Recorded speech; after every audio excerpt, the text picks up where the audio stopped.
संघानाम रसानाम छंद सामपि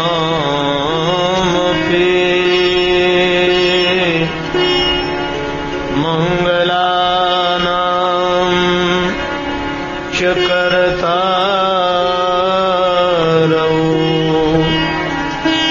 वंदे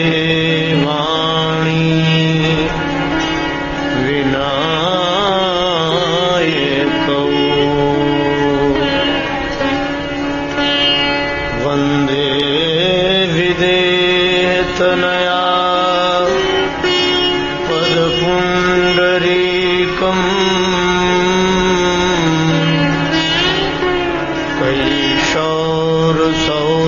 कैशोरसौरभसमाहित योगिचित्तम्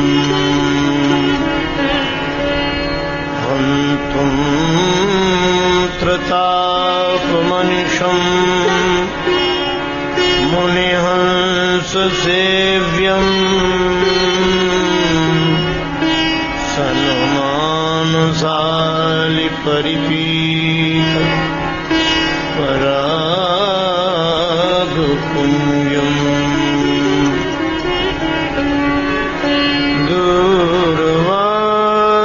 दूर्वादलद्युतितनुम्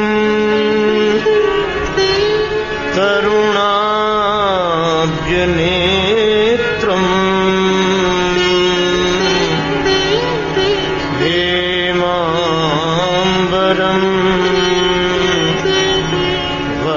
वरविभूषण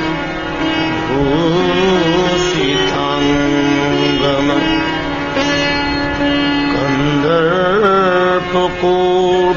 कंदर्पकोटिकमनीय किशोरमूर्तिं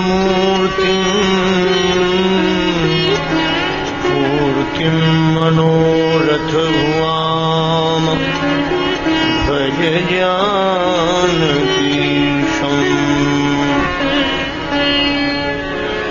यत्र यत्र रघुनाथ कीर्तनम् तत्र तत्र कृत मस्तकाञ्जलिम्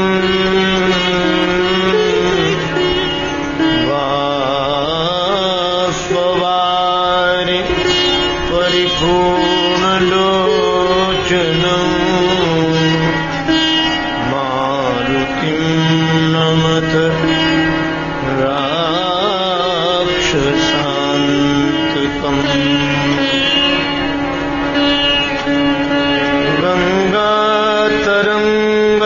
गंगातरंगरमणीय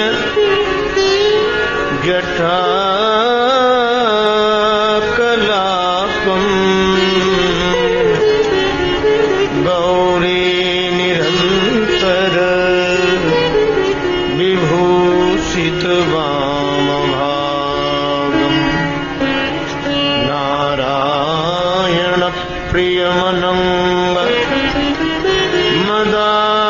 मदापहागम् वाराणसी पुरपतिम् भज विश्वनाथम् श्री चरण सरोज रज निज मन मुकुर सुधार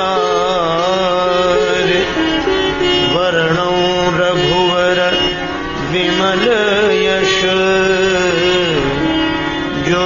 जोदायक फलचार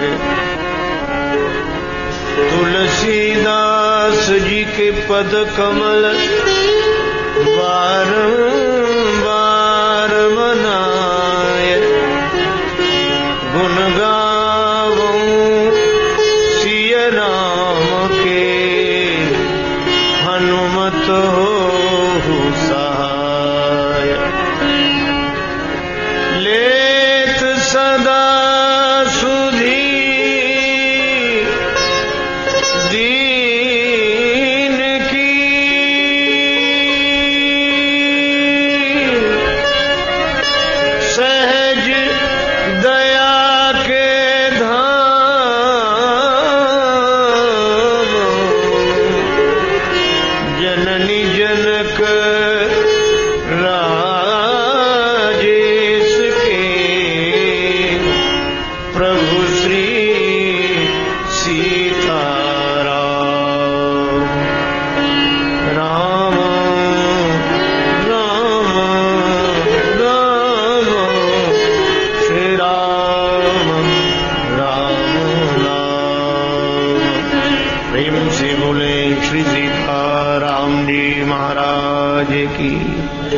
श्री हनुमान जी महाराज, श्री गौरी शंकर भगवान की, श्री राधा कृष्ण भगवान की, श्री तुलसीदास जी महाराज की, श्री गुरुदेव भगवान की जय।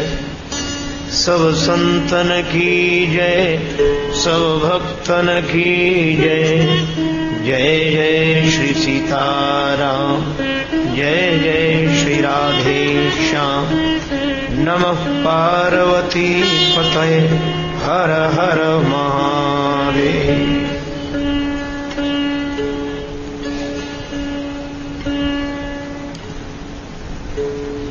पूज्य चरण संत जन, वंदनीय विद्वज्जन, भगवत चरण कमलानुरागी बंधुओं, श्रद्धामयी माताओं,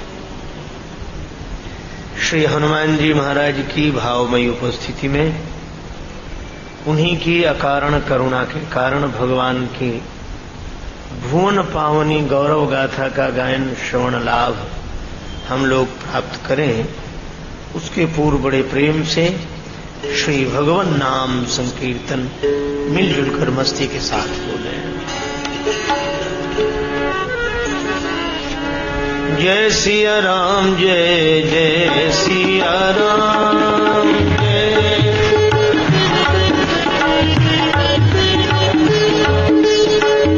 जय सिया राम, जय जय सिया राम।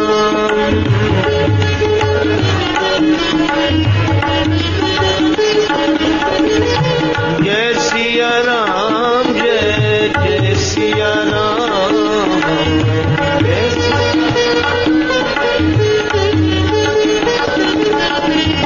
जय सिया राम, जय जय सिया राम।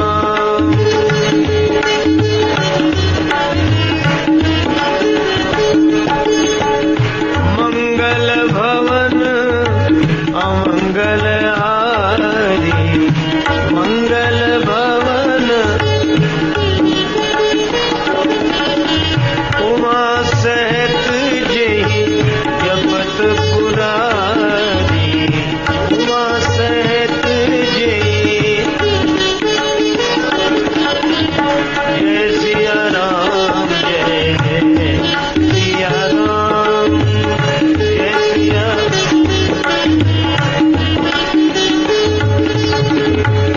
मेरी पवन सुत पावन नाम, मेरी पवन सुत अपने बस करी राखे राम, अपने।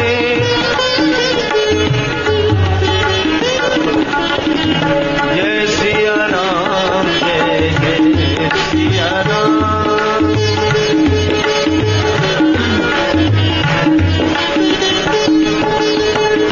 जय सिया राम, जय जय सिया राम, जय सिया।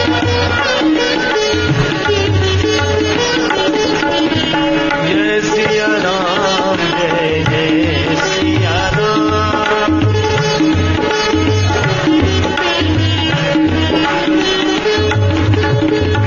अशरण शरण दया के धाम,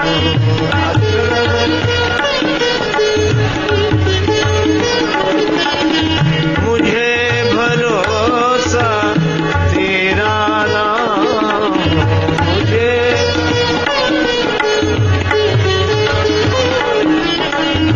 जय सिया राम, जय जय सिया राम।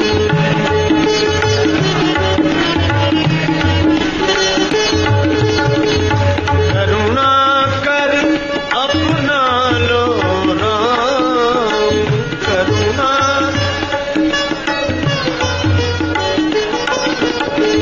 अपना दास बना लो राम। तज कुटिलाई आई बनी मन, तज कुटिलाई आई बनी।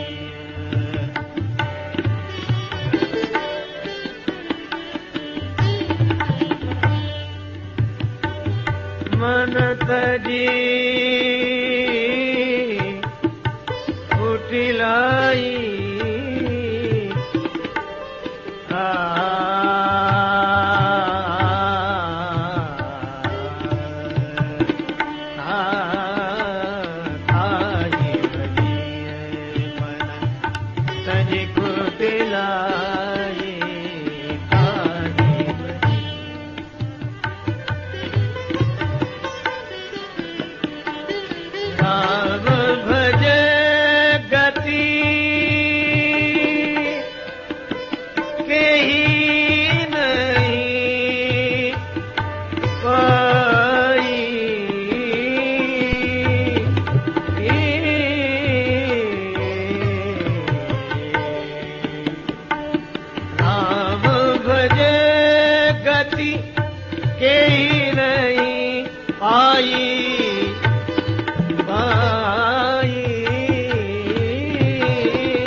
श्री तुलसीदास जी महाराज कहते हैं कि अरे मन, तू कुटिलता छोड़कर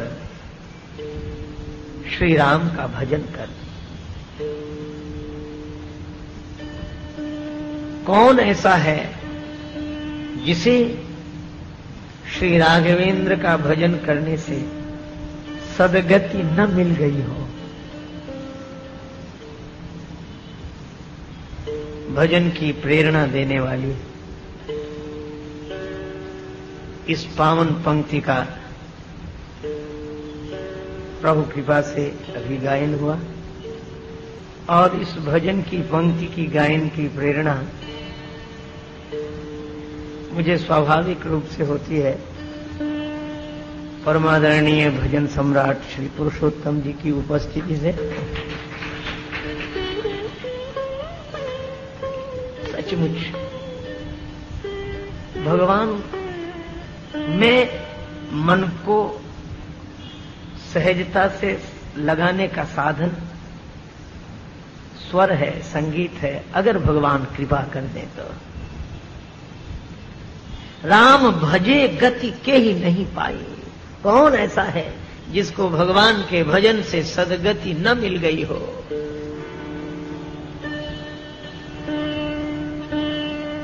अच्छा, भगवान का स्मरण कब होता है? कभी कभी परिस्थिति ऐसी बन जाती है। श्री नानक देव जी कहते हैं, संग सखा सब तज गए, कोई न निभयो साथ साथ। कह नानक इस विपत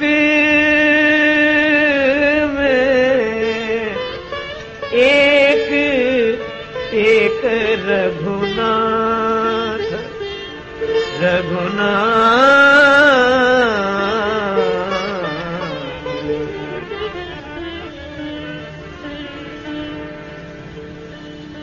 प्रभु अब आपके अलावा मेरा कोई अवलंब नहीं है, कोई आश्रय नहीं है।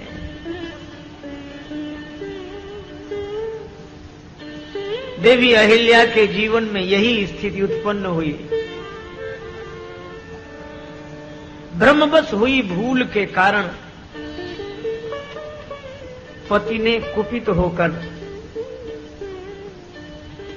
श्राप दे दिया, शिला बन गई।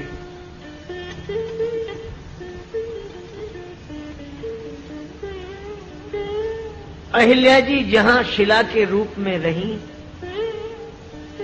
उस स्थान को छोड़कर ऋषि मुनि मानवों की कौन कहे, खग मृग जीव जंतु भी वह जगह छोड़कर चले गए। आश्रम एक दीख मगमाही, आश्रम एक दीख।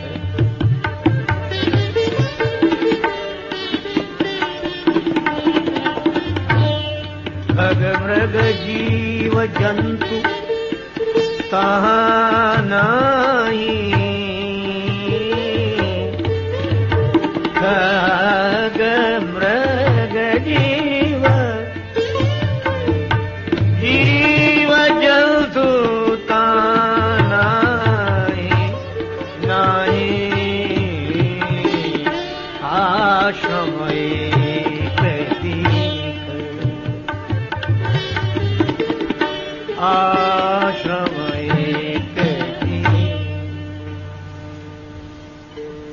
खग मृग जीव जंतु तह नाही।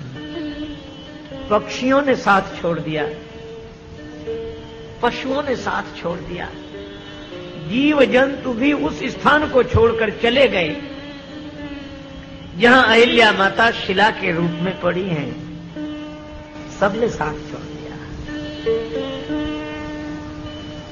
अब तो किसका सहारा लें? सूरदास जी कहते हैं, सुनेरी मैंने निर्बल के बलराम, सुनेरी मैंने निर्बल के बलराम।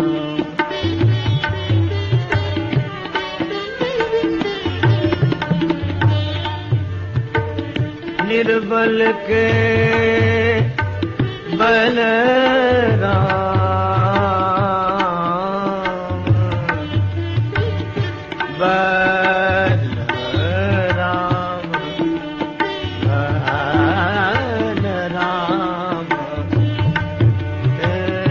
निर्बल के बलराम। सुनेरी मैंने निर्बल के बलराम, निर्बल के बलराम, बलराम निर्बल के बलराम,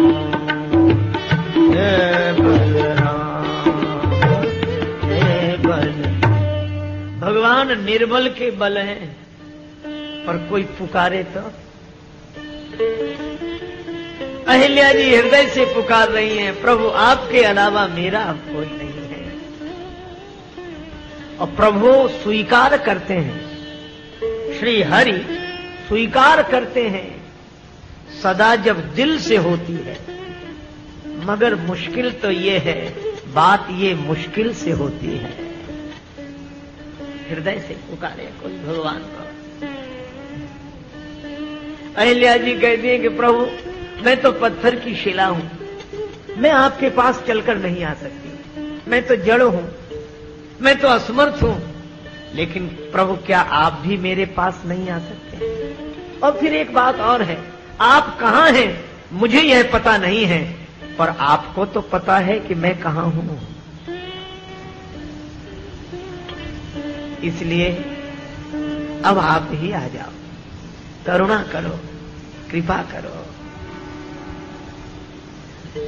बस जहां समर्पण हुआ तो राम भजे गति के ही नहीं पाए। अरे विश्वामित्र जी की यज्ञ की रक्षा का तो बहाना था, भगवान को तो अहिल्या जी का उद्धार करने आना था।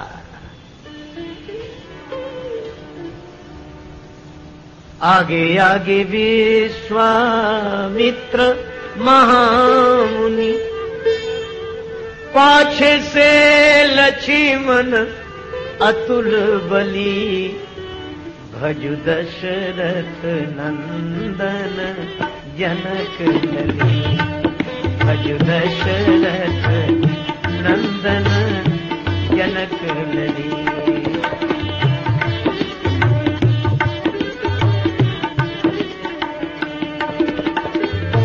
जनक लली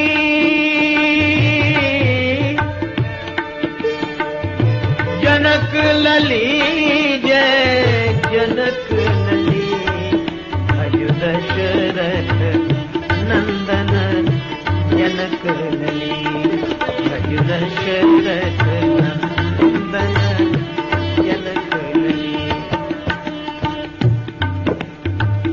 आगे गुरुदेव विश्वामित्र जी, पीछे लक्ष्मण जी, बीच में श्री राम जी, मुनि मंडली संग है।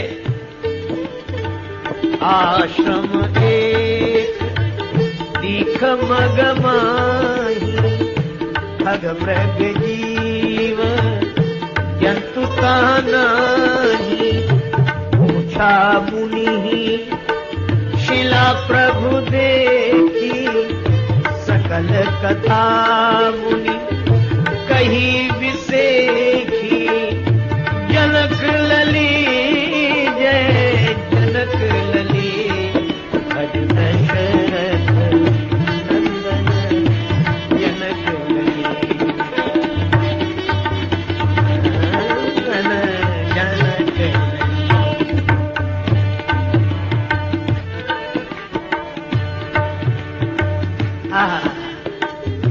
श्री राघवेंद्र गुरु विश्वामित्र जी के पीछे पीछे चल रहे हैं। शिला दिखाई पड़ी, वहां खगमृग जीव जंतु कोई नहीं है। मानो अहिल्या जी से भ्रमवश जो भूल हो गई है, उसके कारण वे ऐसी परित्यक्ता मान ली गई है कि ऋषि मुनि मानवों की कौन कहे, खगमृग जीव जंतु भी उन पर दृष्टि नहीं डालना चाहते। आहा, लेकिन कृपा सिंधु श्री राघवेंद्र ने देखा।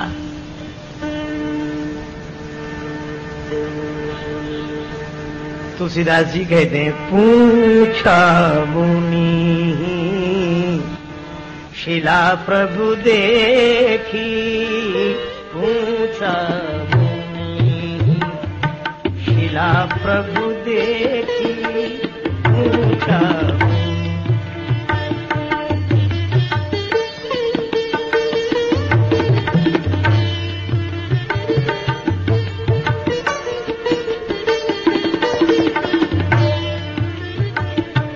सकल कथा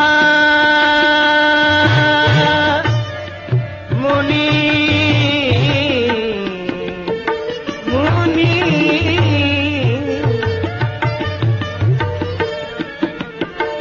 सकल कथा मुनि कही विसेखी, पूछा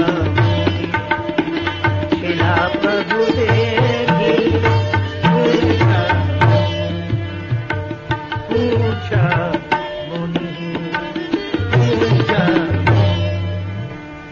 राम जी पूछते हैं, गुरुदेव यह शिला कैसी पड़ी है? गुरु जी बोले, राघवेंद्र इस शिला की ओर तो कोई नहीं देखता। अरे यहां तो खगमृग जीव जंतु भी नहीं है। विश्वामित्र जी बोले, मैं तो आगे आगे चल रहा था, शिला दिखाई पड़ती तो पहले मुझे दिखती, और मैंने भी नहीं देखा। क्यों? इस शिला की ओर तो कोई नहीं देखता। राम जी आप क्यों देख रहे हो? श्री राघवेंद्र ने हाथ जोड़कर कहा, गुरुदेव यही मेरा स्वभाव है, जिसकी ओर कोई नहीं देखता उसकी ओर मैं देखता हूं, इसी से विवश हूं। भगवान की कृपा अद्भुत है। तेरी रहमत ने दिया जो गुनहगारों का साथ, तेरी रहमत ने दिया जो गुनहगारों का साथ, तो चीख उठे बेगुनाह हम भी गुनहगारों में हैं। भगवान की कृपा। अहिल्या जी की ओर देखते हैं, क्या करूं गुरुदेव, जिसकी ओर कोई नहीं देखता उसकी ओर मैं देखता हूं। गुरुजी बोले, तो क्या अहिल्या का उद्धार करना चाहते, उद्धार करना चाहते हो? राम जी बोले, नहीं गुरुजी, उद्धार नहीं करना चाहता, फिर कर्ज चुकाना चाहता। कर्ज? राम जी, आप पर भी ऋण, किसी का कर्ज है? राम जी बोले, हाँ है। कहा किन से? कहा जिनसे लेना देना चलता है उन्हीं का कर्ज है। तो आपका किन से लेना देना चलता है? ज्ञानियों से। भगवान बोले ना। कहा क्यों? बोले ज्ञानियों को हमसे कोई लेना देना नहीं है, तो हमें उनसे कोई लेना देना नहीं। ज्ञानी जन तो आत्मन्यो आत्मनः तुष्टः, जो अपने आप से अपने आप में संतुष्ट है वह ज्ञानी। इसीलिए ज्ञानियों का तो यही अनुभव है। वे तो अपनी मस्ती में बोलते हैं, तो कहते हैं हम ही थे भूले, हम ही में भूले, हमें ढूंढने हम ही चले, हम ही ने खोजा, हम ही ने पाया, और हमें मिले तब हम ही मिले। एक ज्ञानी संत कह रहे, भली भई हरि बीसरे, सिर से गई बलाए, और जैसे के तैसे रहे, ना कछु आए न जाए। इसीलिए तो कबीरदास जी कहते हैं,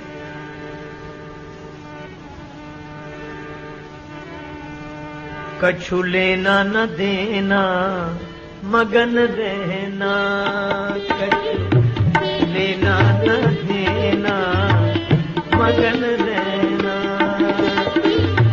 देना न देना मगन रहना, मगन मगन रहना,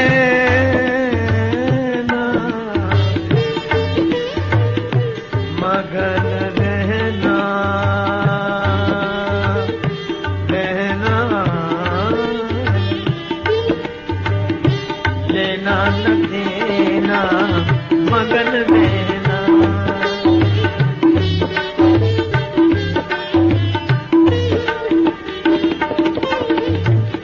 तेरा साहब है तुझे माही,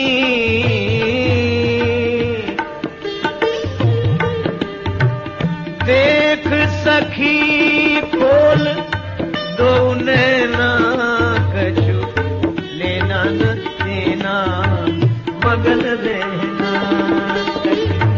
लेना न देना देना मगन रहना, लेना न देना मगन। ज्ञानी कहता लेना न देना मगन रहना, दूसरा है ही नहीं। सकल दृश्य निज उदर मेल, सोवे निद्रा तज योगी, सोई हरिपद अनुभवे परम सुख, अतिशय द्वैत वियोगी। ज्ञानी कहता है बस जो पाना था पा लिया, अब कोई लेना देना नहीं। भगवान कहते हम भी प्रसन्न हुए, तुम अपने आप में मगन रहो, हमें भी कोई लेना देना नहीं।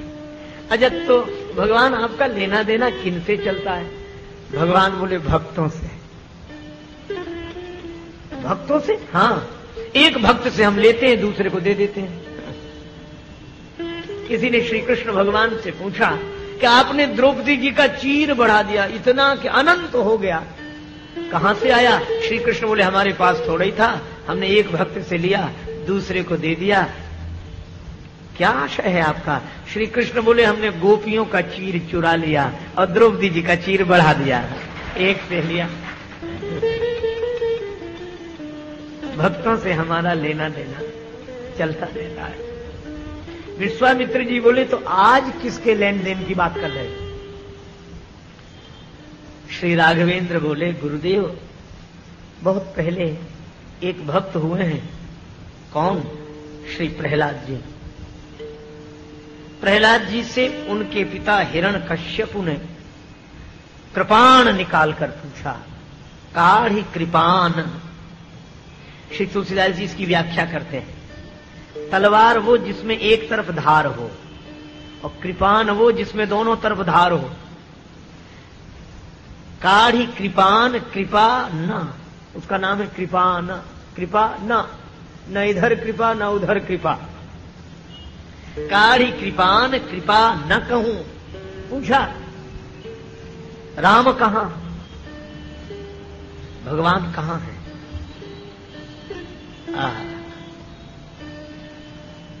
नहीं अंतर में, नहीं बाहर में, नहीं आम में है, नहीं खास में है, न विरक्ति में है, न विलास में है। यदि प्रेम है तो प्रभु पास में है। भगवान कहां? यदि कोई प्रश्न करे कि भगवान कहां, तो उत्तर एक ही है, जहां भक्त की हां भगवान वहां। क्योंकि भगवान का तो अभाव है नहीं। नास्तो विद्यते भावो, ना भावो विद्यते सता। उनकी सत्ता का अभाव नहीं है। अभाव है तो भाव का अभाव है। हिरण्यकश्यप ने पूछा राम कहां? प्रहलाद जी बोले सब ठाव, सब जगह। हिरण्यकश्यप ने कहा कि क्या इस पत्थर के खंभे में भी, इस प्रस्तर के स्तंभ में? प्रहलाद जी बोले हां, भगवान है तो सब जगह है। लेकिन वे प्रतीक्षा करते हैं कि भगवान, प्रतीक्षा करते हैं कि भक्त हमें कहां से प्रकट करना चाहता है। तुम जहां बोलो वहीं से प्रकट हो जाए। तो जैसे ही प्रहलाद जी ने पत्थर के खंभे में पूछने पर कहा हां, तुलसीदास जी लिखते हैं राम कहां सब ठाव है खंभ में, हां सुन के नर के हरि जागे। नरसिंह भगवान प्रकट हो गए। एक भक्त ने लिखा सूर घनेरे फिरे कन मांगत।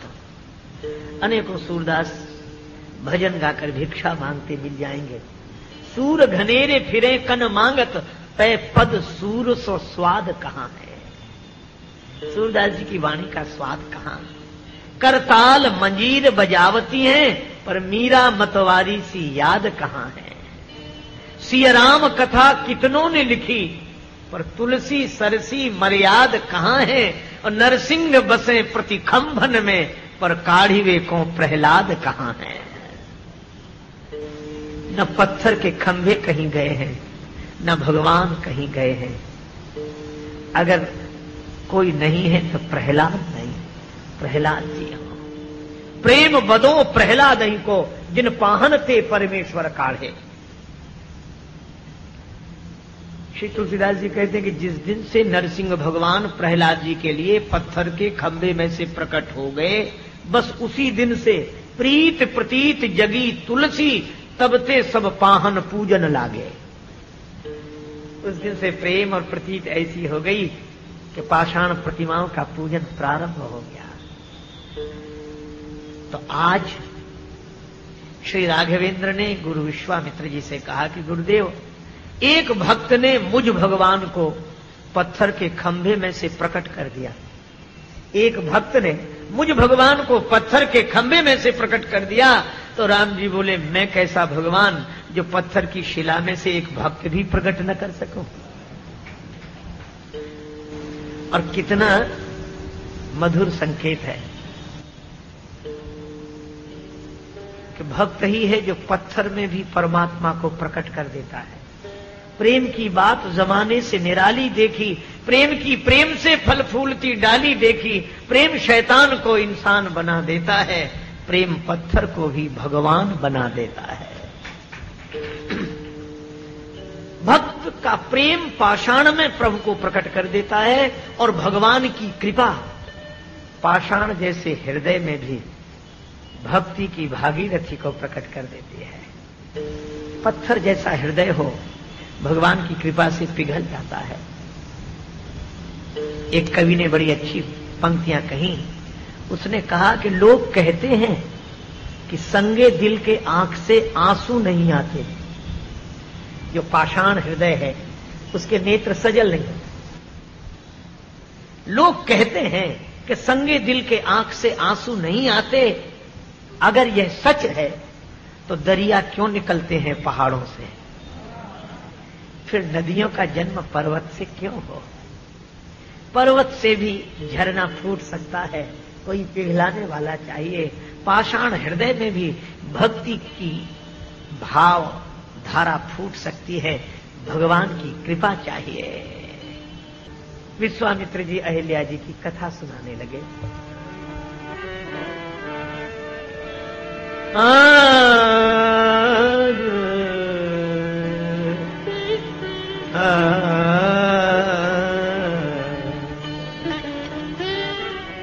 सकल कथा मुनि कही विसेखी, सकल कथा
कथा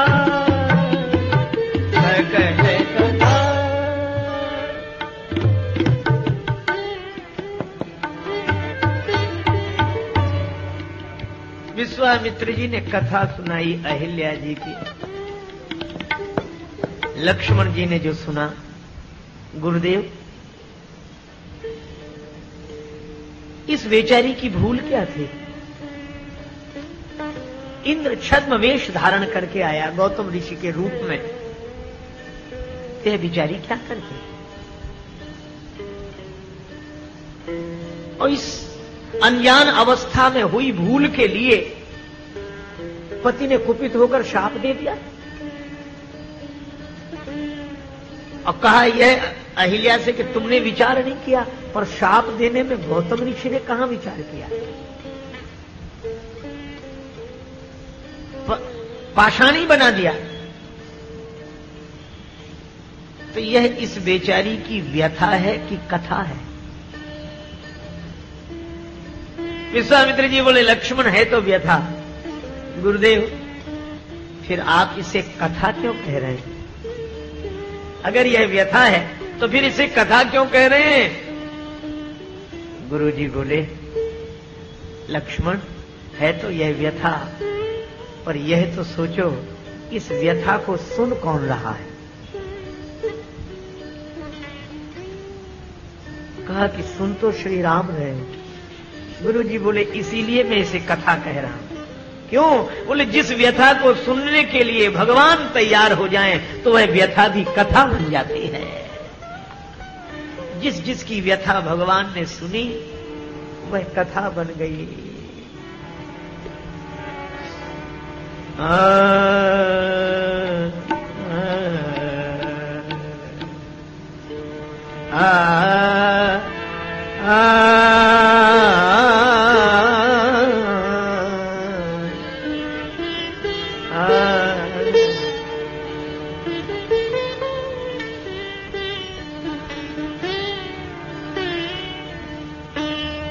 अब श्री राघवेंद्र के मन में अहिल्या जी के उद्धार का, कल्याण का भाव है। अब उद्धार का उपाय क्या है? उद्धार का उपाय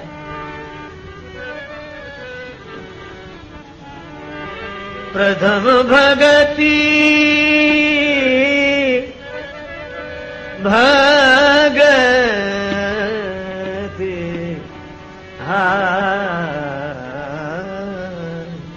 प्रथम भगति संकन कर संगा प्रथम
भक्ति है संतों का संग करना।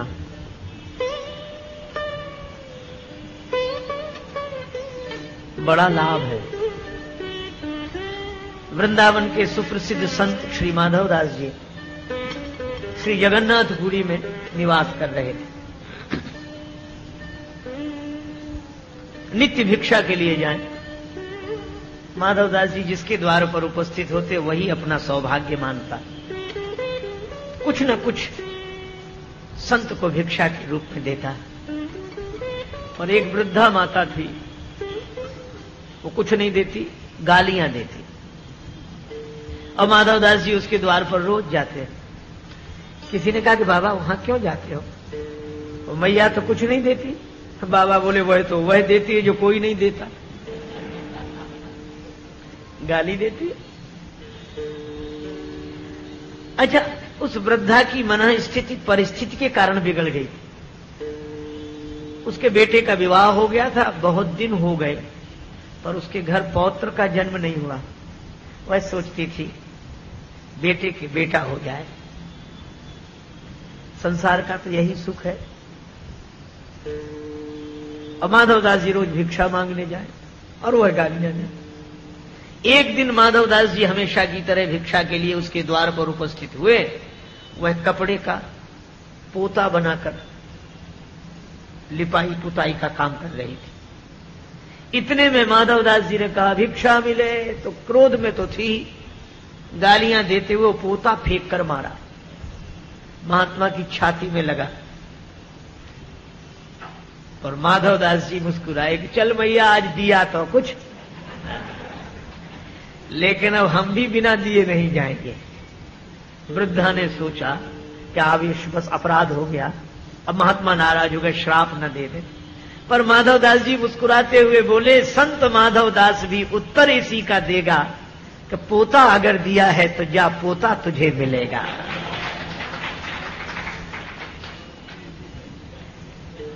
अब वृद्धा के घर पौत्र का जन्म हुआ तो बुढ़िया कहती थी,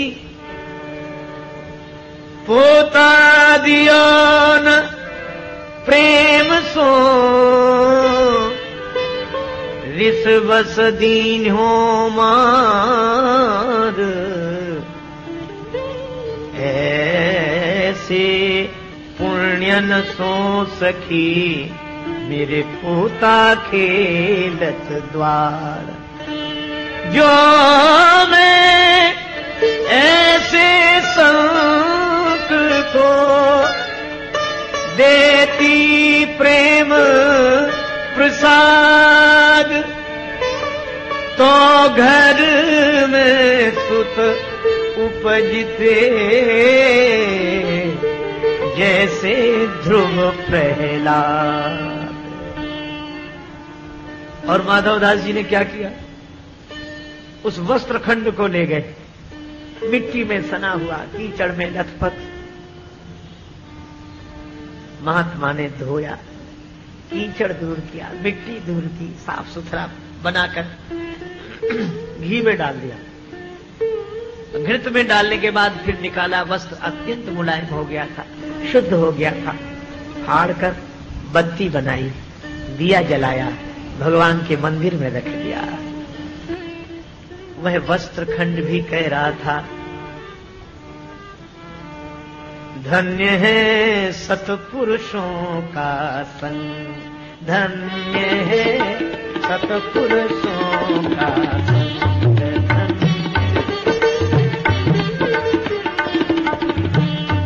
बदल देता जीवन का रंग, बदल देता जीवन का रंग, धन्य है सतपुरुषों का संग, धन्य है सतपुरुषों का संग, सतपुरुषों का संग।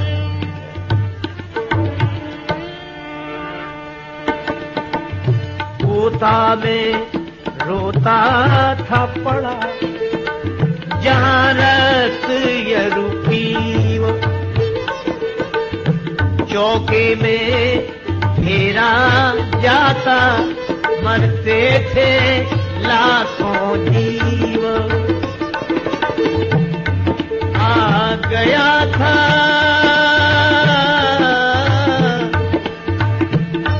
जीवन से तंग, धन्य है सतपुरुषों का, धन्य है सतपुरुषों का।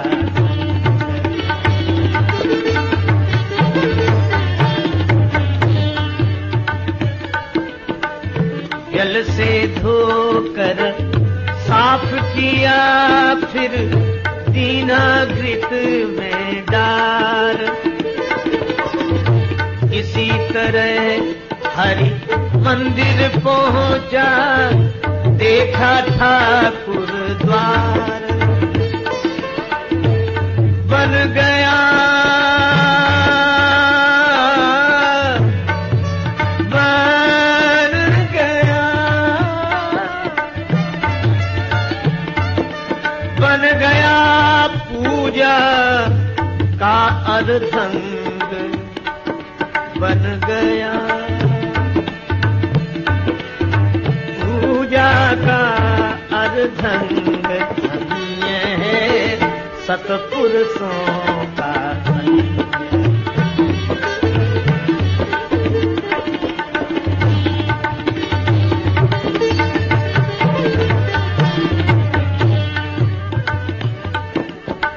झूला करूं आरती ऊपर, गरुड़ करे गुणगाथ,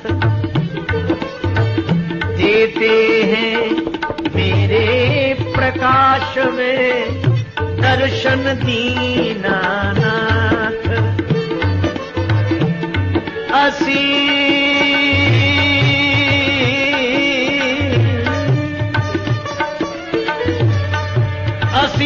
से अंधे और अपंग, धन्य है सतपुरुषों का संग, बदल देते जीवन का रंग, धन्य है सतपुरुषों का संग, धन्य सतपुरुषों का संग,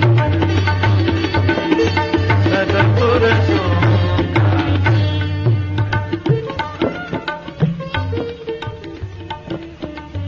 इसीलिए तुलसीदास जी कहते हैं, प्रथम भगति संतन कर संगा। लेकिन कठिनाई यह है कि संत के पास हम चलकर जाएं या संत कृपा करके आ जाएं। आहा, जीवन बदल जाता है संत के संग से। श्री राधिका जी की प्राकट्य भूमि बरसाने की सच्ची घटना। एक बड़े संपन्न सेठ जी रहते थे बरसाने में।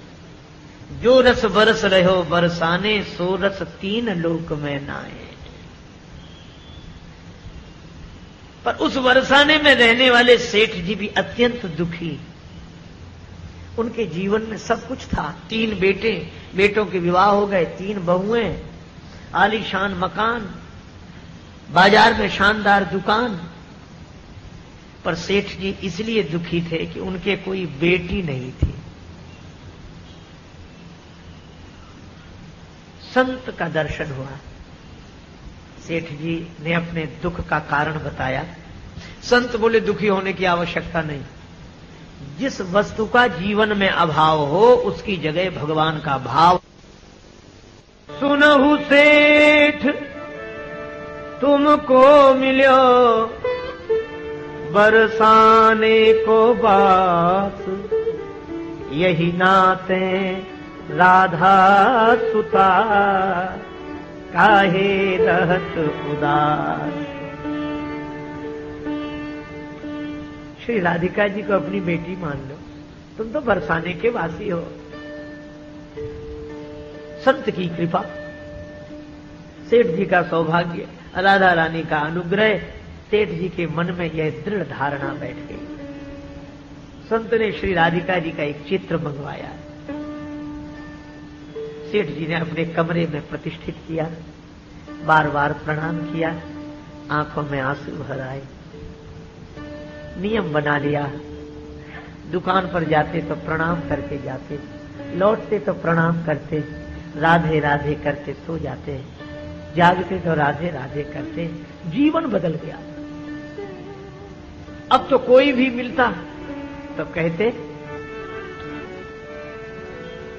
3 बहू बेटे हैं घर में, सुख सुविधा है पूरी, संपत्ति भरी भवन में रहती, नहीं कोई मजबूरी। कृष्ण कृपा से जीवन पथ में आती कोई न बाधा, मैं बड़ भागी पिता हूँ, मेरी बेटी है श्री राधा। श्री राधा राधा, इसी भाव में रहते। राधा रानी की कृपा हो गई। एक दिन सेठ जी के घर चूड़ी पहनाने वाली आई, मनिहारी बोलते। नियम यह था, वो तीनों बहुओं को चूड़ी पहनाती थी और उस का जो पारिश्रमिक मजदूरी रहती वो दुकान से मिलती। हमेशा की तरह बहुओं को चूड़ी पहना रही थी। अब एक बहू आई, मुख पर घूंघट डालकर हाथ बढ़ाया, मनिहारी ने उसे चूड़ी पहना दी दोनों हाथों में। तब तक दूसरी बहू आई, उसने भी चूड़ी पहनी। अंत में तीसरी बहू भी चूड़ी पहनकर चली गई। और वो जैसे ही गई तब तक यह क्या, मनिहारिन के सामने एक हाथ और बढ़ा दिया किसी ने। मनिहारिन ने देखा यह कौन। श्री राधिका जी के मन में लगा कि मेरे पिता के घर चूड़ी पहनाने वाली आई है, मैं भी चूड़ी पहन लूं। मनिहारिन देखते गए कि उसको लगा कोई इनके घर आया होगा मेहमान, तो मैं चूड़ी पहना। श्री राधिका जी को चूड़ी पहनाई। अब बहुएं तो घूंघट डालकर अपने अपने घर में चली गई, किसी ने नहीं देखा। श्री राधिका जी अंतर्धान हुई। मनिहारिन पहुंची दुकान पर, सेठ जी मजबूरी। अच्छा, घर गई थी बहुओं को चूड़ी पहनाने? हाँ, ले लो भाई लो। मनिहारिन बोली पैसे ज्यादा चाहिए। क्यों, दाम बढ़ा दिया है क्या? नहीं नहीं, दाम तो वही है, पर आज मैंने 3 को नहीं 4 को चूड़ी पहना है। सेठ जी बोले 4 को? मैं, हमारे यहाँ चौथा तो कोई चूड़ी पहनने वाला है ही नहीं, 3 बहुएं ही हैं घर में, और हमारी पत्नी का तो बहुत समय पहले देहांत हो गया, और है कौन चौथा? मनिहारिन बोली मैं यह नहीं जानती कि आपके घर में चौथा कौन है, लेकिन मैंने चूड़ी 4 को पहनाई है, मुझे मजदूरी चाहिए। सेठ जी बोले देख, तुझे पैसा ज्यादा मांगना है तो मांग ले, ऐसे दे दूंगा, लेकिन झूठ मत बोल। मनिहारिन बोली मैं कोई भीख मांग रही हूं, मैं तो अपनी मजदूरी मांग रही हूं। सेठ जी ने कहा तो मैं नहीं देता, झूठ बोलती है। नहीं दिया, जितने पैसे दिए थे वही दिए, नहीं दूंगा जब तक छानबीन नहीं कर लूंगा। मनिहारिन बोली कोई बात नहीं, मैं कोई झूठ बोल रही हूं, खूब छानबीन करके देख लेना। अब सेठ जी बड़े हैरान, शाम को आए, परिवार भर इकट्ठा हुआ। सेठ जी ने कहा चूड़ी पहनी थी आज तुमने? तीनों बहू ने बोले हाँ। तो बोले चौथे कौन था जिसने चूड़ी पहनी? बहू में बोली कोई नहीं था, हम तीनों। बोले वही हम कहें कि चौथा कोई है ही नहीं। हमेशा की तरह परिवार से मिलने के बाद सेठ जी अपने कमरे में गए, भोजन की थाली आई, श्री राधिका जी को अर्पण करके प्रसाद पाया, राधे राधे राधे करते सो गए। जैसे सोए तो स्वप्न हुआ, स्वप्न में श्री राधिका जी प्रकट हो गए, पर श्री राधिका जी बड़ी उदास दिखाई दी। सेठ जी बोले बेटी उदासी का कारण? श्री राधिका जी ने कहा उदासी का कारण आप। सेठ जी बोले मैं? हाँ। सपने में प्रकट हो वृषभानु की दुलारी बोली, तनया बनाई तात नात ना निभायो है। बेटी तो बनाया पर नाता नहीं निभा सके। सेठ जी बोले क्या भूल हो गई? राधिका जी बोली चूड़ी पहर लीनी मैं, जानी पितु गेह काल्हि, आप मनिहारिन को मोल ना चुकायो है। पिता का घर समझकर कल मैंने चूड़ी पहन ली तो आपने मनिहारिन को मजदूरी नहीं दी। सेठ जी सपने में ही रोने लगे, बेटी मुझे याद नहीं रही। राधिका जी बोली 3 बहू याद, किंतु बेटी नहीं याद रही। 3 बहुएं याद हैं, बेटी की याद नहीं आई। इतना कहते कहते राधिका जी रोने लगे। 3 बहू याद, किंतु बेटी नहीं याद रही। कहत श्री राधिका को ही ये भरी आयो है, ऐसी भई दूरी कहो कौन मजबूरी। हाय आज 4 चूरी काज मोहि बिसरायो है। ऐसी कौन सी मजबूरी थी जो ऐसी दूरी हो गई, 4 चूड़ियों पर मुझे भुला दिया। सेठ जी जाग गए, नींद तो टूट गई पर नैनों से बहने वाला नीर नहीं रुका, आंसू बह रहे थे। सवेरा होने को ही था। उसी समय तैयार हुए, रुपया जेब में डाला, सीधे मनिहारिन के यहां दरवाजा खटखटाया। मनिहारिन ने द्वार खोला, सेठ जी आप? सेठ जी कह रहे थे धन धन भाग तेरो मनिहार, धन धन भाग तेरो मनिहार, धन धन भाग तेरो मनिहार, भाग तेरो मनिहारी, मनिहारी,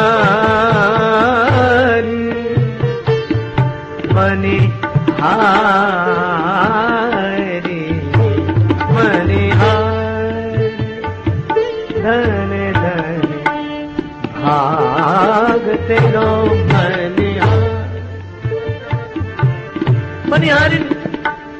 बड़ी सौभाग्यशाली है। तेरा तो इतना बड़ा भाग्य है, तेरे से बड़ भागी नहीं को, तेरे से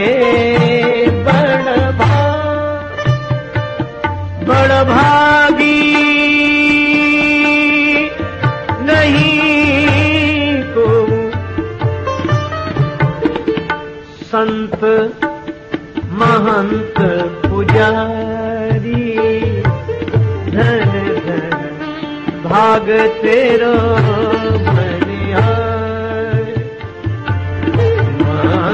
मनिहारी मनिहारी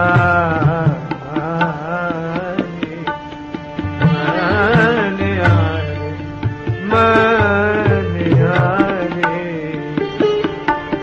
तेरो मनिहारी धन धन भाग तेरो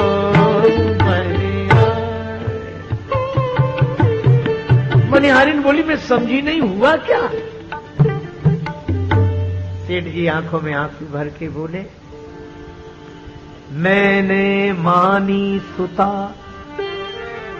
किंतु निज नैनन नाही निहारी। मैंने श्री राधिका जी को बेटी माना, पर आज तक इन नेत्रों से दर्शन नहीं हुआ। और तुम्हारा सौभाग्य तो देखो, चूरी पहिर गई तव करते, चूरी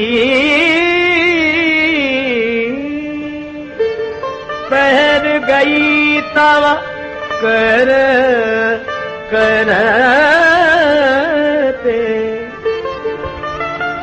चूड़ी पहर गई तव करते, श्री वृषभानु दुलारी धन धन भाग तेरो मनिहार। चाहता यही हूं, बेटी की चूड़ी पहिराई ले हो जाऊं बलिहारी, जनराजेश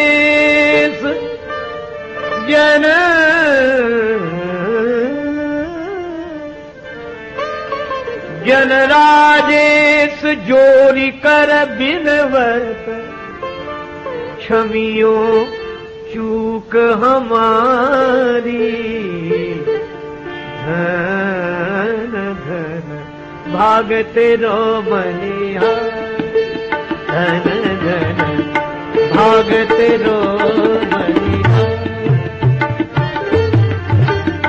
भाग तेरो मनिहार, तेरो मनिहारी तेरो मनिहारी।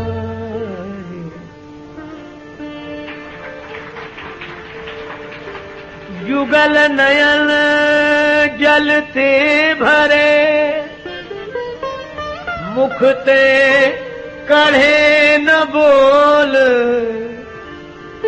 मनिहारिनी के पाए परी लगे चुकावन मोल। सेठ जी के आंखों में आंसू, हाथ जोड़ के सिर झुका दिया, जितना था सब रख दिया, बेटी की चूड़ी पहनाई, ले लो। उधर मनिहारिन के भी आंखों में आंसू। मनिहारिन सोचने लगी, अरे मन, जब तो ही मिलो अमोल धन, अब का मांगत मूल।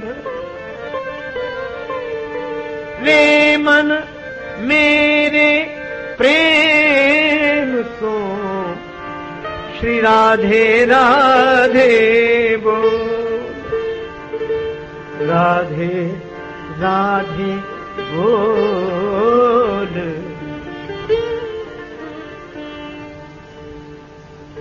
सेठ जी का जीवन धन्य हो गया। कारण कौन बना?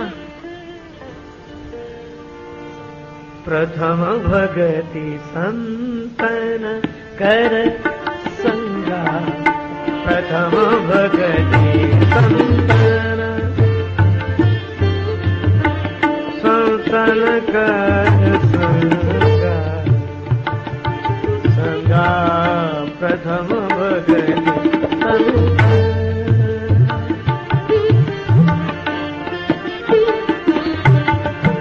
प्रथम भगति संतन, प्रथम भगति संतन, प्रथम भगति संतन,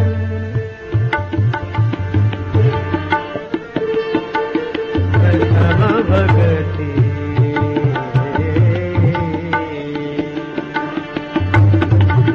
नगर संगा, प्रथम भगति संतन, भगति संतन, भगति संतन।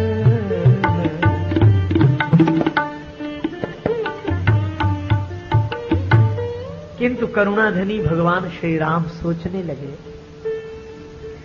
कि संतों के संग से जीव का कल्याण तो होता है, पर अहिल्या बिचारी तो शिला है, यह तो संत के पास जा नहीं सकती, जड़ है, पत्थर है, यह तो संत के पास जा नहीं सकती। भगवान ने कहा कोई बात नहीं अहिल्या, तुमने मेरी शरणागति ली है तो तुम्हारी गति होगी, क्योंकि राम भजे गति के ही नहीं पाई, गति होगी। लेकिन एक बात है, क्या? बोले अगर तुम संत के पास चलकर नहीं जा सकती तो चलो हम ही संत को लेकर तुम्हारे पास आ रहे हैं। भगवान विश्वामित्र जी को लेकर, मुनि मंडली को साथ लेकर, अनेक संतों को साथ लेकर आ गए। अहिल्या जी ने मन ही मन सोचा कि प्रभु एक संत का दर्शन बड़े सौभाग्य से होता है, और आज आपकी कृपा हुई तो अनेक संत स्वयं चलकर एक के पास आ गए। उद्धार करने वाला संत एक, और जिनका उद्धार होना होता वे अनेक। लेकिन भगवान की कृपा देखो, जिसका उद्धार होना है वो एक और उद्धार करने वाले अनेक आ गए। यह आपकी कृपा है। दूसरी बात, भगवान ने सोचा दूसरा उपाय है क्या, मेरी कथा कोई सुन ले।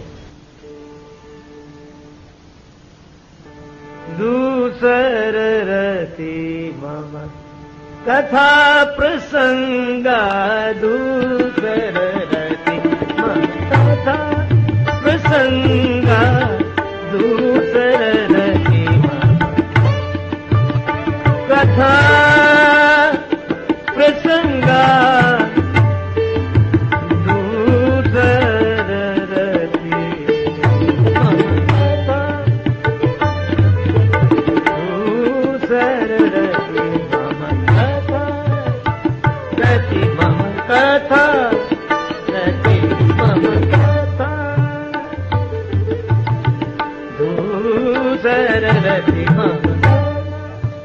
दूसरी भक्ति है भगवान की कथा श्रवण करना प्रीति पूर्वक। राम जी ने सोचा कि अहिल्या जी कथा नहीं सुन सकती,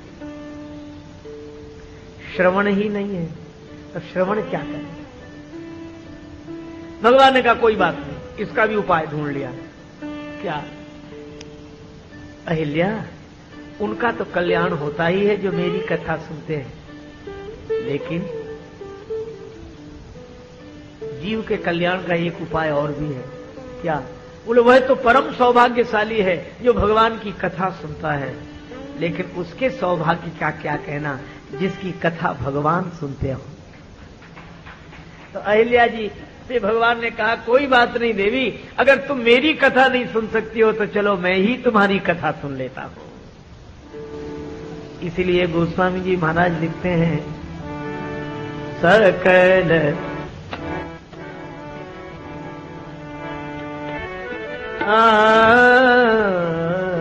सकल कही विसेखी, सकल कथा कथा कही विसेखी, सकल कथा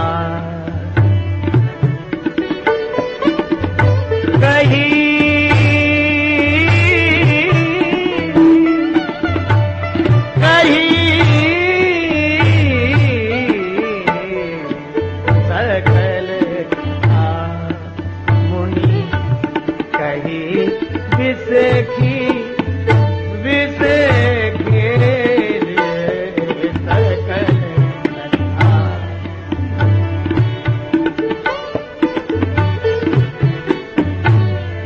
सकल कथा सकल कथा सकल कथा मुनि। श्री राम जी अहिल्या की कथा सुन रहे हैं। तीसरी भक्ति भी तो है गुरुपद पंकज सेवा। राम जी बोले अगर गुरुपद पंकज सेवा है तो हम गुरु जी को तो साथ ले आए। विश्वामित्र जी मेरे गुरुदेव हैं लेकर। अच्छा लेकिन एक अद्भुत बात है, अहिल्या जी से पूछा क्या चाहती है? विश्वामित्र जी बोले मैं बताऊं क्या चाहती हैं? क्या? चरण कमल रज चाहती कृपा करहु रघुवीर। रघुवीर आपके चरण कमलों की धूल चाहती रज। राम जी ने मनी मन अहिल्या से कहा कि जब चरण ही मिल रहे तो धूल क्यों? चरण कमल ही मिल रहे, रज क्यों? अहिल्या जी बोली इसलिए क्योंकि रज के कारण ही मेरा पतन हुआ है। रज शब्द में श्लेष है। रज के दो अर्थ हैं, धूल को भी रज कहते हैं और रजोगुण को भी रज कहते हैं। सत रजतम, तो रजोगुण का छोटे रूप में नाम है रज। और कामेश क्रोधेश रजोगुण समुद्भवा, ये काम क्रोध आदि रजोगुण से उद्भूत होते हैं। तो अहिल्या जी कहती हैं कि रज के कारण मेरा पतन हुआ, तो आज उद्धार भी रज से ही हो। तो लोग समझ तो लेंगे कि रज से पतन ही नहीं होता है, रज से उद्धार भी होता है। लेकिन कब? बोले जब रज काम से जुड़ जाए तो पतन हो जाता है, और वही रज राम से जुड़ जाए तो उद्धार हो जाता है। रज वही है। आप कहेंगे क्या धूल के भी दो तरह के व्यवहार हो सकते हैं? हाँ, अगर धूल किसी की खुली आंख में गिर जाए तो खुली हुई आंख भी बंद हो जाती है, ये है। लेकिन वही धूल जो आंख बंद कर देने वाली है, खुली आंख को भी बंद कर देती है, वही धूल अगर गुरुदेव के चरण को छूकर आए तब बंद हुई आंख खुल जाती है। तभी तो कहा गुरुपद रज मृदु मंजुल अंजन, नयन अमीय दृग दोष विभंजन। नयन अमीय दृग दोष विभंजन।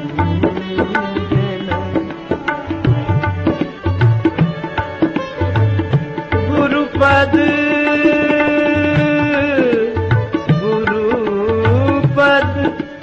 रज मृदु मंजुल अंजन, नयन अमीय दृग दोष विभंजन।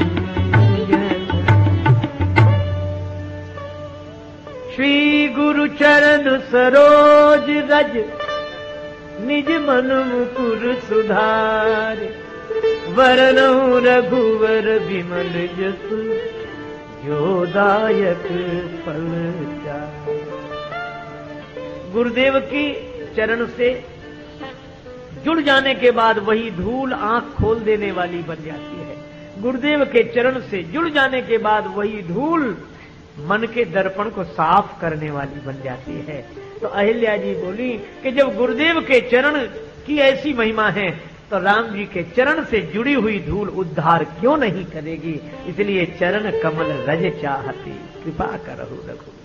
सुचि संयमहीन भई यही ते पति त्याग दई पछितावत है, करनी बिगड़ी कर नी की कछु बिगड़ी कर जी को सुधारत है।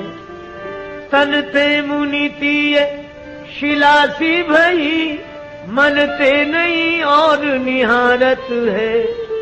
राजेश परी मग में प्रभु के, पग नीरज की रज चाहत है। पग नीरज की रज चाहत है, चरण धूल चाहते।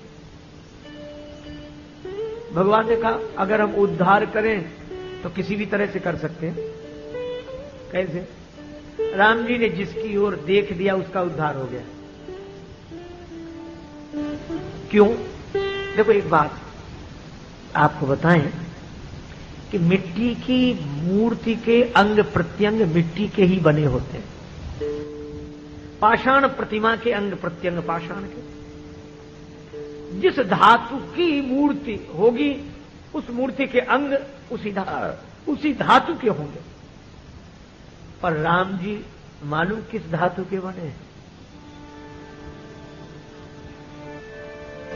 तुलसीदास जी लिखते हैं विनय पत्रिका में, सकल अंग पद विमुख एक मुख, नाम की ओट लई है तुलसी परती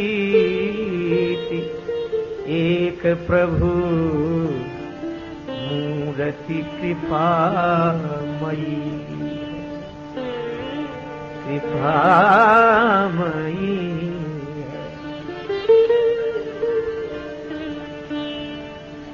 राम जी कृपा की मूर्ति है, इसलिए उनके अंग प्रत्यंग कृपा के ही बने हुए हैं। इसलिए सब जगह से कृपा ही बरसती है।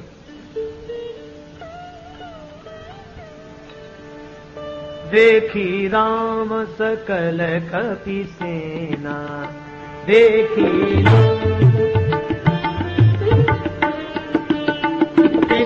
कृपा करे राजीव नैना, चितये कृपा, चितये कृपा। भगवान ने बंदरों की ओर देखा।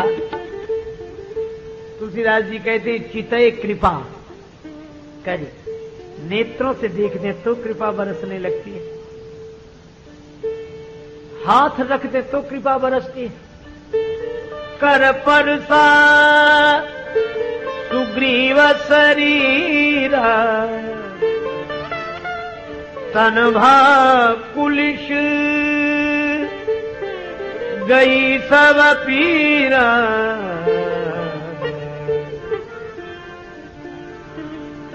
कर कमल से भी कृपा, चरणों की भी कृपा। दंडक बन प्रभु पावन कीनो, ऋषि मुनि त्रास मिटाई। भज मन राम चरण सुखदाई, राम चरण सुखदाई, राम चरण सुखदाई। राम श्री राम, राम राम,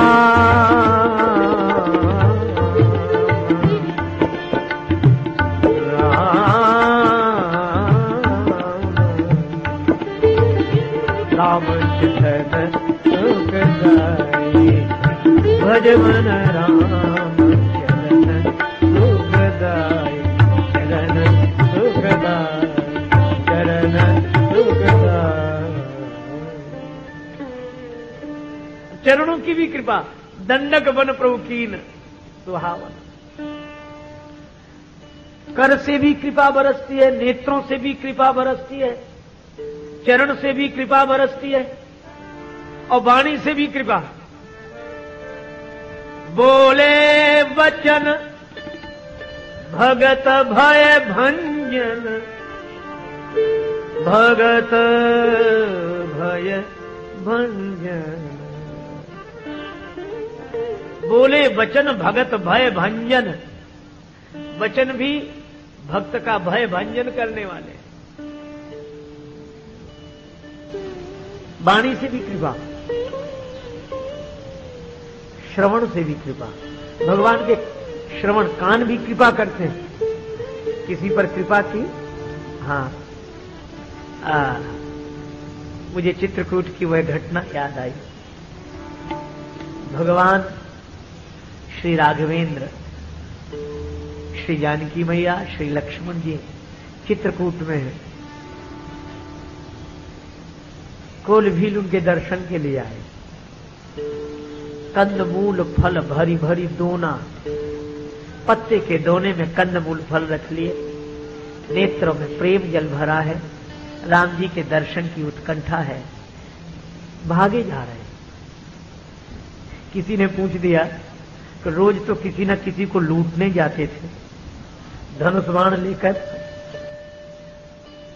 भाला बर्छी लेकर, आज ये कंदमूल फल दोने में लेकर जा रहे हो, तो क्या धंधा छोड़ दिया? कोल की रात बोले धंधा नहीं छोड़ा है। फिर बोले आज भी लूट नहीं जा रहे हैं, तरीका बदल दिया है, उपाय बदल दिया। कैसा, क्या उपाय किया है? तो बोले हम ये दोने में वन फल ले जा रहे हैं, ये वन के फल हैं, और जानते हो वन फल के बदले में क्या लूट कर लाएंगे? क्या? बोले वन फल के बदले में जीवन का फल लूट कर लाएंगे। तुलसीदास जी कहते हैं कंद मूल फल भरी भरी दोना, चले रंक जन लूटन सोना। और ये दोना शब्द बड़ा सार्थक है। प्रेम जब उमड़ा ना, प्रभु ये कंदमूल फल स्वीकार कर लो, और ये फल हमारे हैं यह समझकर नहीं, आपके ही है। क्यों? हम आप दो ना, ये जो दोना है दो नहीं एक ही है। चले रंग जन लूटन सोना। और श्री सीताराम जी का जो दर्शन किया, आनंदित हो गए कोल भी। उनको लगता है कि यहीं रह जाएं राम जी तो अच्छा है। उसी समय भील बालकों ने घेर लिया श्री राम जी, लक्ष्मण जी, जानकी जी को। अब भील बालक राम जी का स्वभाव और मधुरता और मुस्कुराहट देखकर बात करने लगे। भोजपुरी बोली में एक भक्त हृदय कवि ने बड़ी सुंदर रचना प्रस्तुत की।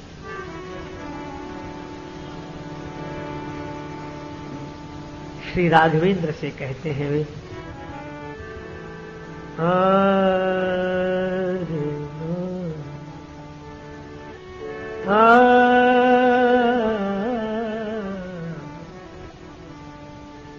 अर्थ बहुत सरल है।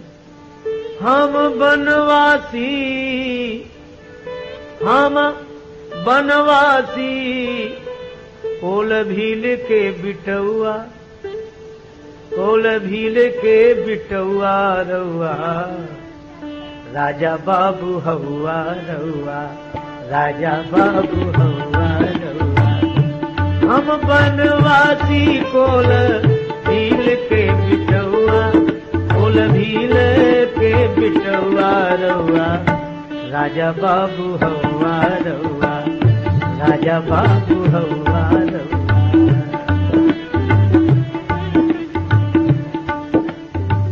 हम वन में रहने वाले कोल भीलों के बालक हैं, और प्रभु आप तो राजकुमार हैं, राजा बाबू हउआ रउआ, आप तो राजकुमार हैं। और सही बात तो यह है, हम बनवासी लोग, हम बनवासी लोग, नाही बानी तोहरा जोग। हम बनवासी लोग, नाही बानी तोहरा जोग। हम बनवासी हैं, आपके लायक नहीं है। लक्ष्मण जी पूछ सकते थे कि हमारे लायक नहीं हो तो हमसे बातचीत करने कैसे आ गए? भील बालक राम जी की ओर देखकर बोले, प्रभु हिम्मत तो नहीं हो रही थी आपसे बात करने की, लेकिन मन रीझ गईला, हमारा मन क्या देखकर? मन रीझ गईला तोहरा देखी के सुभौआ, देखी के सुभौआ रउआ राजा बाबू हवा रउआ राजा बाबू हवा। आपका स्वभाव देखकर मन रीझ गया, स्वभाव देखकर खुश हो गए। राम जी मुस्कुराने लगे।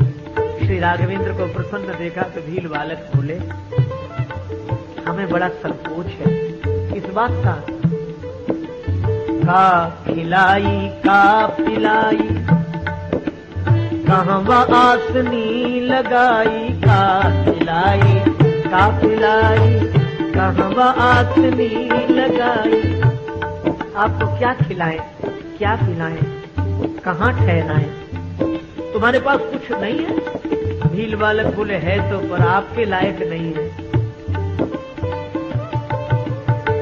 हमनी का धन हमारा धन, हमनी का धन फल फूल ओ पतुआ, फल फूल ओ पतुआ रउआ राजा बाबू हवा रउआ राजा बाबू हवा। हमारा धन तो फल फूल और पत्ते हैं। आप तो राजकुमार हैं, राजाओं के योग्य फूल पत्ते थोड़े ही होते हैं। राम जी को प्रसन्न देखा तब ये भील बालक आगे भी कुछ पूछने लगे। एक बात पूछे, नाराज मत होना। नहीं नहीं नहीं, राम जी बोले पूछो पूछो। कोई तोहरा घरे बाटे, कोई तोहरा घरे बाटे, माई बाबू बाकी ना। आपके घर में और कौन कौन है? राम जी ने कहा, किसके बारे में पूछ रहे हैं? आपके माता पिता हैं या नहीं? श्री राम जी ने कहा, उनके बारे में क्यों पूछ रहे हैं? भील बालक बोले, नाराज मत होना, अगर आपके माता पिता होते तो आप जैसे सुकुमार कुमारों को वन में आने देते? अगर माता पिता होते तो आपको वन में आने देते? अब राम जी क्या उत्तर दें? और लक्ष्मण जी मन ही मन बोले कि उन्हीं ने तो भेजा है, माता पिता नहीं भेजा। श्री राम जी ने सोचा इस अप्रिय प्रसंग को बदलना चाहिए। राम जी ने कहा कि देखो, हम लोग साधु महात्मा हैं, तपस्वी हैं, साधु हैं, तो साधुओं से ऐसे प्रश्न नहीं पूछने चाहिए घर परिवार के। भील बालक बोले, पूछते तो हम भी नहीं, फिर क्यों पूछ रहे हो? बोले, फिर हाथ जोड़कर प्रार्थना करते, नाराज मत होना, इसलिए पूछा क्योंकि तपसी के बेस तोहरा, तपसी के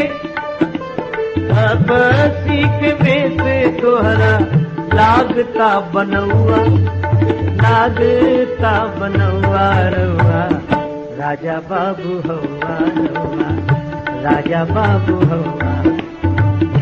हम वनवासी कोल भील के बिठवा, कोल भील के बिठवा रउआ राजा बाबू हवा रउआ राजा बाबू हवा रउआ राजा बाबू हवा रउआ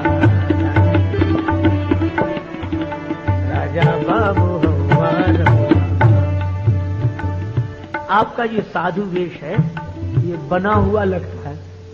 आप साधु हैं नहीं, हैं तो राजकुमार, साधु वेश में हैं। अब राम जी बहुत प्रसन्न होकर खुलकर हंसे, और राम जी को हंसते देखा तो भील बालक बोले, एक निवेदन है। क्या? चलो हमरा घरे रहा। ये पेड़ के नीचे वन में क्यों, हमारे घर में रहो। घर है तो छोटा सा, लेकिन आप उस घर में रहना, हम बाहर रह जाएंगे, पर चलो जरूर, आपकी बड़ी कृपा होगी। चलो हमारे घर रहा। हमको तो खुले में रहने की आदत है, पर आप कैसे रहे, घर में रहो। अब राम जी क्या उत्तर देते? लगता था अगर पिता के वचन में न बंधे होते तो ऐसा नेह निमंत्रण स्वीकार न करते। तब तक भील बालक बोले, चलो हमरा घरे राह, चलवा किना की तू कहा, चल हमरे घर राह, चलवा किना की तू कहा, चलोगे कि नहीं कुछ तो कहो। राम जी बोले बड़ी अकड़, लक्ष्मण जी बोले बड़ी अकड़ दिखा रहे। भील बालक हाथ जोड़कर बोले नहीं,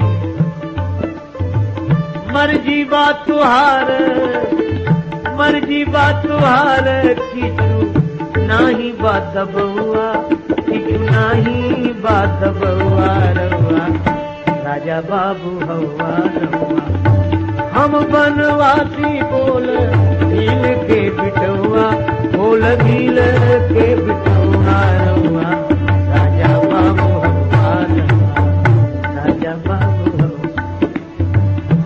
आपकी मर्जी है, हमारा कोई दबाव नहीं। प्रेम आंसू बरसने लगे भील बालकों की आंखों से। तुलसीदास जी से किसी ने पूछा, भगवान कृपा कर रहे हैं भील बालकों पर? तुलसीदास जी बोले भगवान ही नहीं, भगवान के कान कृपा कर रहे हैं। कानों से भी कृपा बरस रही, श्रवणों से। क्यों? ये सुन कौन ला? वेद वचन मुनि मन अगम, ते प्रभु करुणायन, वचन किरातन के सुनत, जिमि पितु बालक बैन। ये श्रवणों की कृपा। पर एक निवेदन करूं, किसी पर कर कमल से कृपा हुई, किसी पर चरण से कृपा हुई, किसी पर दृष्टि डालकर कृपा कर दी, और बोलकर कृपा कर दी, किसी की व्यथा सुनकर कृपा कर दी। लेकिन धन्य है अहिल्या माता, यहां तो सब कृपाएं इकट्ठी हो गई। आप हिसाब लगाएं, वाणी की कृपा। पूछा मुनि शीला प्रभु देखी, पूछा मुनि शीला प्रभु देखे, पूछा मुनि शीला प्रभु देखे। और विश्वामित्र जी ने अहिल्या जी की कथा कही, राम जी ने सुनी। यह श्रवण की कृपा। और गुरु जी ने यह तो पूछा होगा किस शिला की बात कर रहे हो, तो राम जी ने इशारा तो जरूर किया होगा, यह शिला। तो इशारा तो हाथ से ही किया होगा। तो कर कमल की कृपा और चरण की कृपा तो प्रत्यक्ष है ही। सब कृपा इकट्ठी हो गई। गुरु जी बोले कृपा करहु रघुवीर। राम जी ने जैसे ही चरण का स्पर्श कराया, तुलसीदास जी लिखते हैं, राम पद पदुम पराग परी, राम पद पदुम पराग परी, ऋषि तुरत त्यागी पान तनु, छविमय दे धरी, राम पद पदुम पराग परी, राम पद पदुम पराग परी।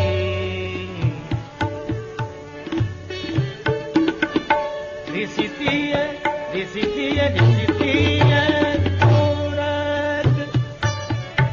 त्यागी पान तनु, छविमय देह धरि राम पद पद्म पराग परी पराग परी पराग परी। राम पद पद्म पराग परी। राम जी की चरण धूली पड़ी, अहिल्या जी तुरंत प्रकट हो गई बड़े सुंदर रूप में। आहा, हाथ जोड़ लिए, जुगल नयन जलधार बही, युगल नेत्रों से प्रेम रसधारा बरसने लगी। प्रभु आपकी बड़ी कृपा, बड़ी कृपा। कैसे? मैं नारी अपावन प्रभु जग पावन। देखो एक बात है, क्या? अहिल्या जी बोली, मैंने यह देखा है और सुना है और शायद सबका अनुभव यही है कि जो सबल होता है उसके सब सहायक हो जाते हैं, निर्बल का कोई सहायक नहीं। जैसे हवा से कोई पूछे कि तुम आग को बुझाती हो कि आग को बढ़ाती हो, तो हवा यही कहेगी कि पहले आग बताओ कैसी है। अगर आग बढ़ी हुई होगी तो हम बढ़ा देंगे। तो जो हवा आग को बढ़ा देती है वह मोमबत्ती को, दिए को जलने नहीं देती। सबे सहायक सबल के, कोई न निबल सहाय। और पवन जरावत आग को, दीप ही देत बुझाए। बढ़े हुए को बढ़ाते हैं हवा और छोटे मोटे को बुझाती है। दुनिया की हवा भी ऐसी है, बढ़े हुए के साथ लगते। लेकिन अहिल्या जी बोली, दुनिया का ढंग राम जी का नहीं है, श्री राम जी का स्वभाव अलग है। कैसे? तो बोले वे निर्बल के बलराम हैं। कोई प्रमाण मिला? हां। अहिल्या जी बोली, मेरे जीवन में काम ने आक्रमण किया और छद्म रूप से इंद्र की आड़ से गौतम जी का रूप बनाकर इंद्र आया और शंकर भगवान पर भी काम ने आक्रमण किया, वह भी आड़ से, आम वृक्ष के पत्तों की आड़ से। पर मैं ऐसी कि मैं इंद्र के छल को जान नहीं सकी। पर शिव जी की ऐसी पारदर्शी दृष्टि के आम के पत्तों के पीछे छिपे काम को देख लिया। सौरभ पल्लव मदन विलोका। शिव समर्थ है और मैं असमर्थ। शिव जी की दृष्टि छिपे हुए काम को देख सकी और मेरी दृष्टि नहीं देख सकी। तो समर्थ तो शंकर जी हुए असमर्थ में, सबल वो अबला में। लेकिन वाह प्रभु, आपने सबल को, समर्थ को वह नहीं दिया जो असमर्थ को दे दिया। कैसे? बोले शंकर जी के सिर पर क्या है? जिन चरणन ते निकसी सुर सरी, शंकर जटा समाई। जटा समा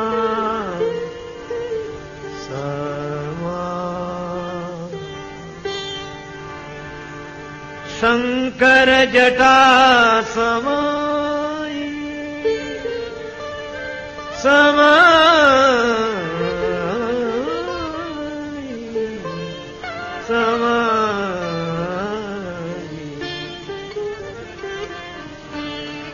शिव जी के सिर पर तो गंगा जी, और गंगा जी क्या है? भगवान का चरणामृत। तो अहिल्या जी कहती हैं कि प्रभु समर्थ शिव के सिर पर तो आपने अपना चरणामृत रखा, और इस असमर्थ अबला पर ऐसी कृपा कि शिव जी को चरणामृत मिला सिर पर रखने के लिए, चरण नहीं मिला। लेकिन मेरे सिर पर तो आपने सोई पद पंकज, यही पूजत अज मम सिर धरेउ कृपालु हरि। बड़ी कृपा, बड़ी कृपा। आज अहिल्या जी कहती मुनि श्राप जो दीना अति भल कीना।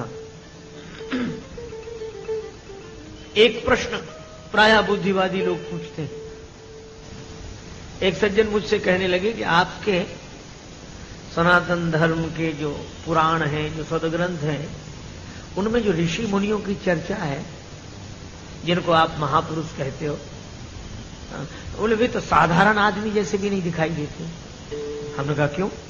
बोले जरा जरा सी बात पर नाराज हो जाते हैं और उनमें यही कथाएं हैं, उस मुनि ने उसको श्राप दे दिया, उस ऋषि ने उसको श्राप दे दिया, उस साधु का उसको श्राप लगा।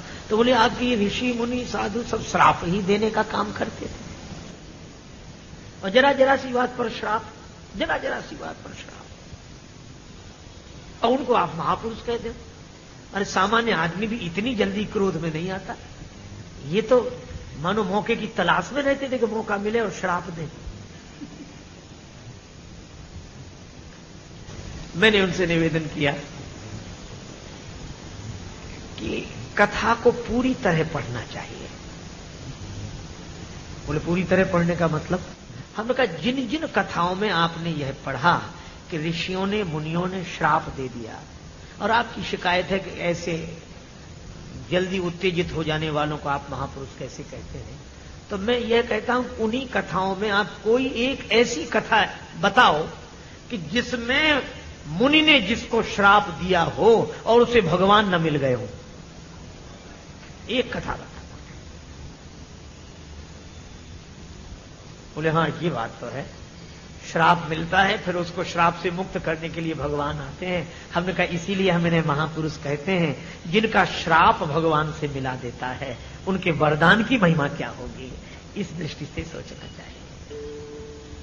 आज अहिल्या जी भी कह रही शीस पर्यो प्रभु को पद कंज, तो श्राप हु आज अशीस भयो।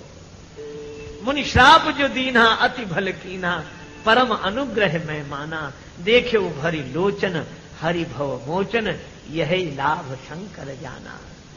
अहिल्या जी कहती हैं प्रभु अब वरदान दे दो, मेरा मन मधुप हो जाए आपके चरण कमल के पराग के लिए। मम मन मधुप करे पाना।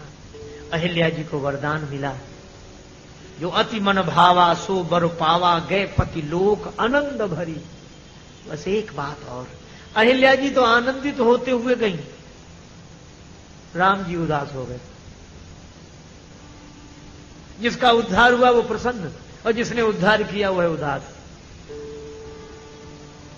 उदास होने का प्रमाण हाँ है, भगवान श्री राम लक्ष्मण जब अयोध्या से चले तो कैसे चले? पुरुष सिंह दो वीर हरसि चले, मुनि भय हरन। हरसि चले, मुनि भय हरन, हर्षित होकर चले। विश्वामित्र जी के आश्रम से चले तो धनुष यज्ञ सुनि रघुकुल नाथा, हरसि चले मुनिवर के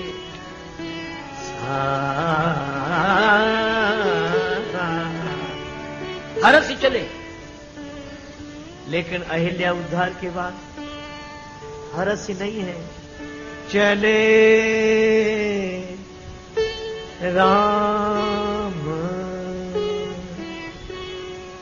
चले राम, चले राम राम चले चले राम चले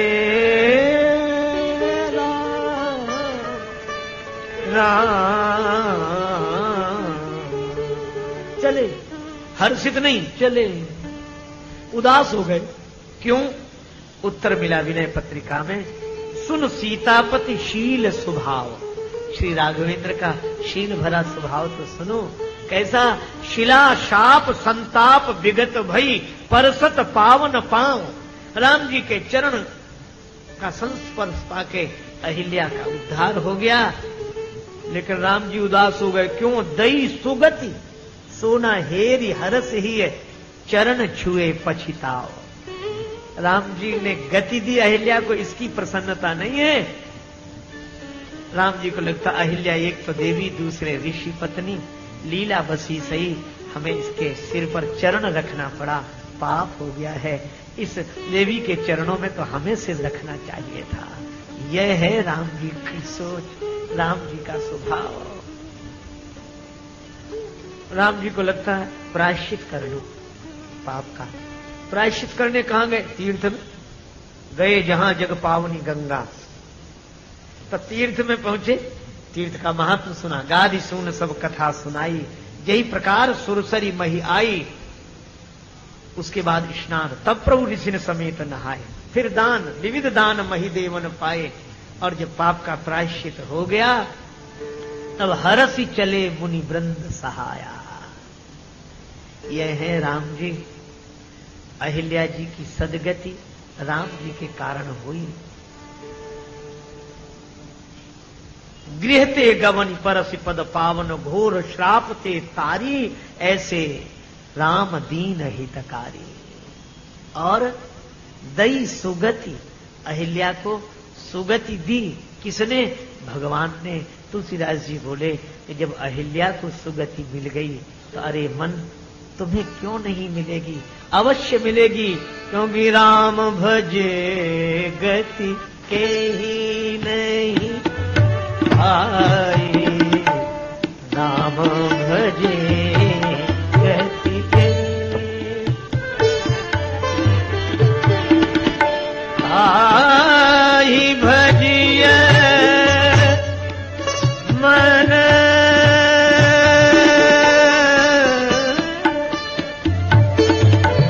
सजी कुटिलाई,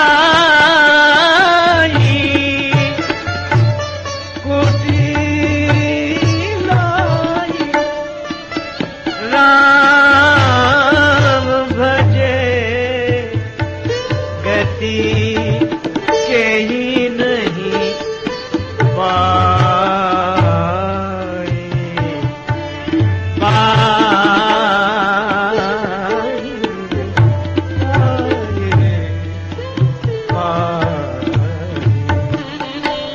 राम भजे गति के। इसी के साथ वाक्य पुष्पांजलि भगवान श्री सीताराम जी के चरणों में अर्पित करते हुए चर्चा को विराम। बड़े प्रेम से स्मरण करें प्रभु का नाम। जय सिया राम, जय जय सिया राम। जय सिया राम, जय सिया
नाम राजेश जपि भगत लहे विश्राम। श्री सीताराम जी महाराज की, श्री हनुमान जी महाराज की, सब संतन की जय, सब भक्तन की जय। जय जय श्री सीताराम, जय जय श्री राधे श्याम। नमः पार्वती पतये, हर हर महादेव।